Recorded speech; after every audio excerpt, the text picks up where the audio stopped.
What's going on, guys? Good morning. Oh, you can see my baby pictures. Today we're going to be working on the S13, putting the subframe back in, putting the bushings in, and the diff bushing in. So it is about 11:30. I'm still in bed and lazy. So let's just go ahead and get up, shower, and finally get on to working on the car because I haven't touched that thing in like a week or two.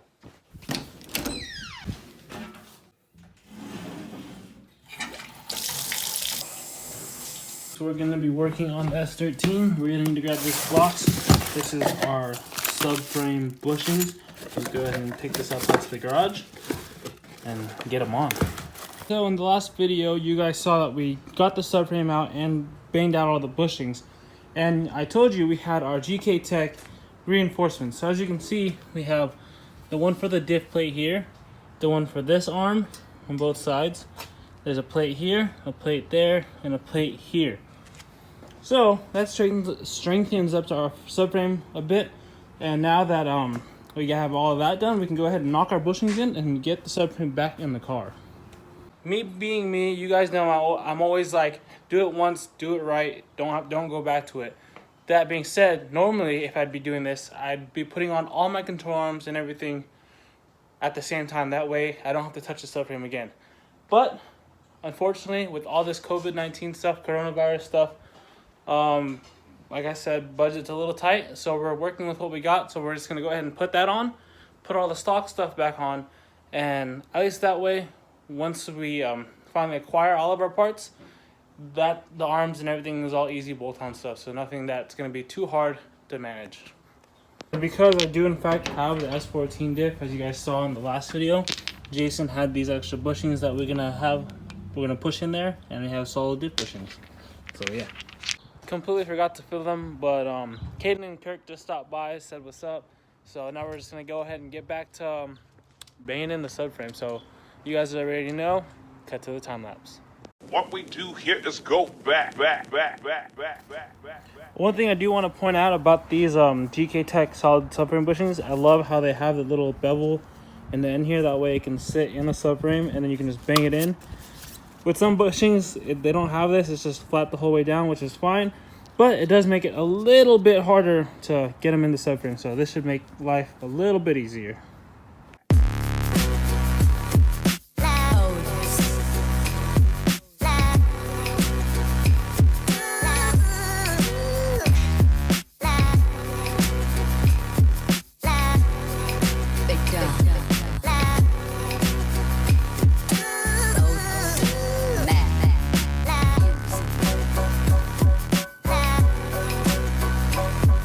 Alright, so a few minutes later, we figured out that we're having a really hard time with our rubber mallet.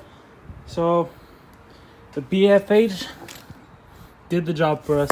We pretty much only got that one in all the way. This one was sticking up maybe 1/4 inch. Same with that one. This one wouldn't go in at all. Kind of out of breath, sorry guys. And at first I didn't want to use the BFH because it's metal and it might ding it or scratch it, but I gave up with the mallet, hit it with this, and went straight in. Every single one of them went all the way in. So, when in doubt, big fucking hammer.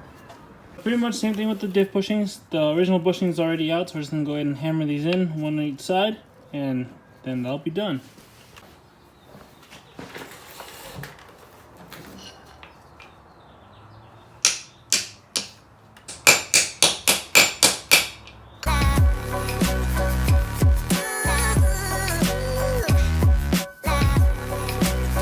So, joke's on us, there's actually still the little ring there for the original bushing. So let's go ahead and hit that with the Sawzall, cut the slit, and then bang that ring out, then we can put our bushings in.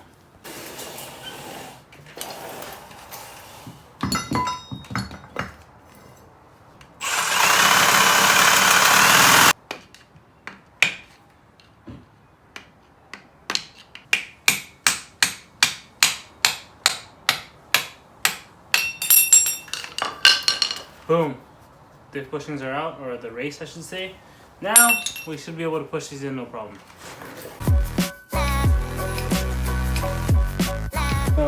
Yeah, the diff bushings was very anticlimactic. As you can see, these just kind of go in tighten down. That's all it needs. Probably gonna throw some JB weld in there or something just to hold them in place so they don't fall out like while I'm moving it around.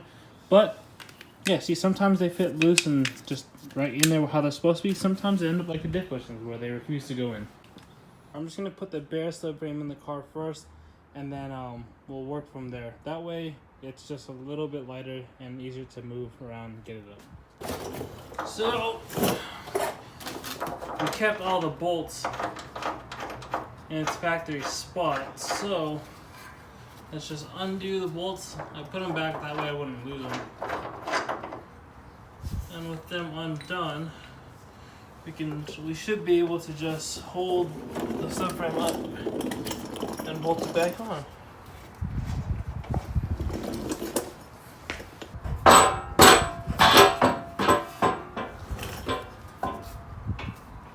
Okay, we're gonna have to break out the jack.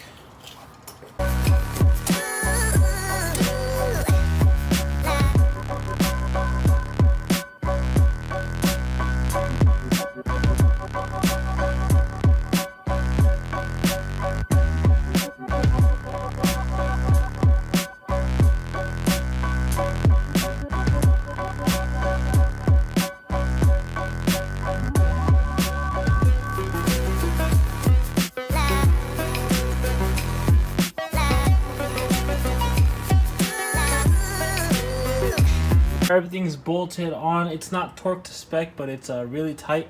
My torque wrench is with Alex, so maybe when I get it back, then I'll recheck the torque specs on those. But it's in, and yeah. I was gonna go ahead and throw the diff in and the control arms in this video, but the thing is, the diff is still open. I want to get it welded, and there's no point in me putting the diff in, struggling with all that weight, just to pull it right back out to get it welded. So it is Saturday for me, tomorrow Sunday, so the exhaust shops are closed. Maybe sometime during the week I can go to get the diff welded, then we can put it in. Hopefully they're open with all this COVID-19 stuff. But if not, I'll have probably Richard or Jason weld it up. So that being said, I think we're going to call it a day on this for now. I was going to go ahead and call it for today, but I figured while I'm here, I forgot that I picked up some bolts for our seat brackets. We do have a seat here. We have a Bride and a Spark over there. Let me show you guys that a little closer. We got this Bride Lomax here. It's probably a rep, but I don't know. To be honest, I don't know how to tell, but I really like it because of the bolstering in the legs. I was going to use this as my driver's seat, but RJ left to Wisconsin and left his seat here with me, and here it is, the Sparko Pro Advance, whatever. It's a Halo seat. It makes more sense to have in the driver's seat. It's not in the best condition, as you can see, but it'll do for now until we can come up with some money to get brand new seats. But so in the meantime, since we have our bolts, our hardware, and our brackets, let's go ahead and throw the seats in the car. Over here we have Street Faction Engineering seat brackets for the S13. These are not brand new. I actually got these off of Brandon from his S13 coupe, which I'll put it right here, picture of it. Yep, RIP to that car. But you know what? It's alright because he's on to bigger and better things. So we got our Street Faction brackets that we got from him. We're going to clean them up and then throw them into the car and get our seats bolted on.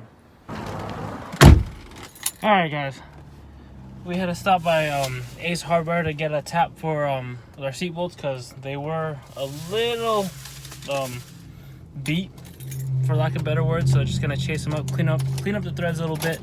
Now we're on our way home and we're going to put the seats in.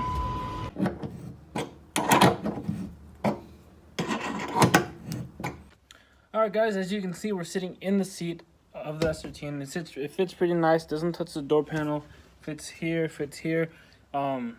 Yeah, I feel a little weird in it just because, I don't know, just feels strange. But I'm probably just not used to it. And I feel like everyone says this, but I have to say it as well. Installing seats is one of my least favorite things. It's such a pain in the butt to try to get everything to align properly and whatnot. But yeah, driver's side seat is in. I'm not going to put in the passenger seat just yet, just because we have our battery that's going to be back here, and we still need to get the proper battery and a proper battery box, and I don't feel like struggling putting that seat in and then having to take it back out and just to do the battery. So we're going to hold off on that today and call it with the seats for right now. Also, I have to put this out there. This is my first caged car, and my most aggressive seat that I've had. And geez, that thing is gonna be a pain in the butt to get in and out of, but it's part of race car stuff, right? All right, one last thing before we call it a day, I gotta show you before I call it a day, is the glove box. I wasn't originally gonna run a glove box just because it did interfere with the cage here, and I thought I couldn't make it fit with looking clean. But as you can see, we got it on and it's functioning. It works, it opens, it clears the cage, and it shuts. So we just had to trim the little edge off of here just so it clears, and that's all we need. Now I have a functioning glove box for streetcar purposes. Alright guys, I'm doing a terrible job filming, but I'm just trying to get as much done as I can. So that being said, that's all I can do for today. So I'm gonna call it. That being said, thank you guys for watching. Thank you guys for sticking around. Hope you guys are staying safe, staying at home, getting a lot of work done on your projects, because I know I am. I'm actually still fortunate enough to work, so we still have some income coming. But nonetheless, stay home, guys. Stay safe. Let's beat COVID-19. Let's beat COVID-19 together. That being said, peace out, guys. Later.